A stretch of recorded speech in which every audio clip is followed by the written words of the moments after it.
Hello all, welcome back. तो देखिए, ये वाली वीडियो में हम बात करेंगे जेके board class 11th and 12th के रिगार्डिंग।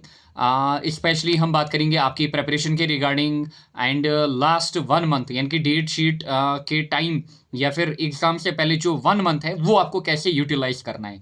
देखिए, एक ही बार बार जो कॉमन मैं देख रहा हूँ अभी के टाइम, सभी बच्चे बार बार एक ही बात टेक्स्ट कर रहे हैं कि जो हम पढ़ रहे हैं we are unable to recall that, या फिर जो हमने पढ़ा है वो हमें बिल्कुल भी याद नहीं है। ऐसा लग रहा है कि जो हमने पीछे पढ़ा हुआ है लाइक वी आर मतलब we have studied nothing.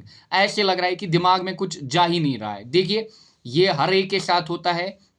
You are not the alone. हमारे टाइम हमारे साथ भी होता है, या फिर कोई भी एग्जाम हो, हर एक एग्जाम में ऐसा होता है। नाउ जो लास्ट 1 मंथ होता है that is very crucial, and specially अगर मैं बोर्ड की बात करूं, बोर्ड में तो और भी ज्यादा ये काफी इंपॉर्टेंट रहता है आपका लास्ट 1 मंथ।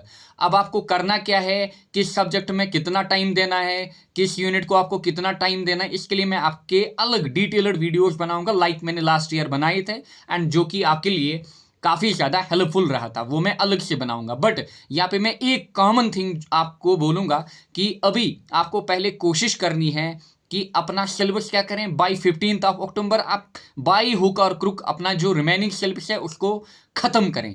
उसके बाद what you have to do is totally revision, and revision भी ऐसा क्या, रिवीजन आपको राइटिंग में करना है। ऐसा नहीं कि आपने कॉपी आगे रखी है एंड आप इसको पढ़ रहे हो, आपको राइटिंग में रिवीजन करना है, specially physics and chemistry. And bio में भी सेम आपको करना है।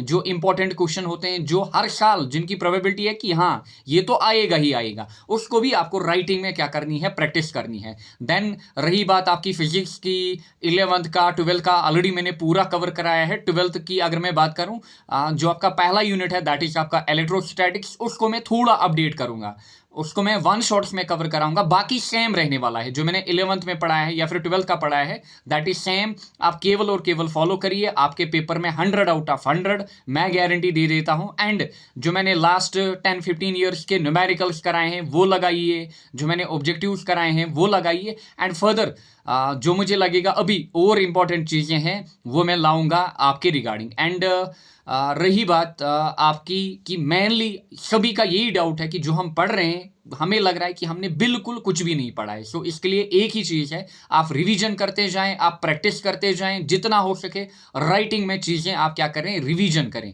एंड एक और बात, आपका जो डेट शीट है that is also round the corners, and क्योंकि नेक्स्ट मंथ आप अब आपका एग्जाम है दैट इज आप क्लियर।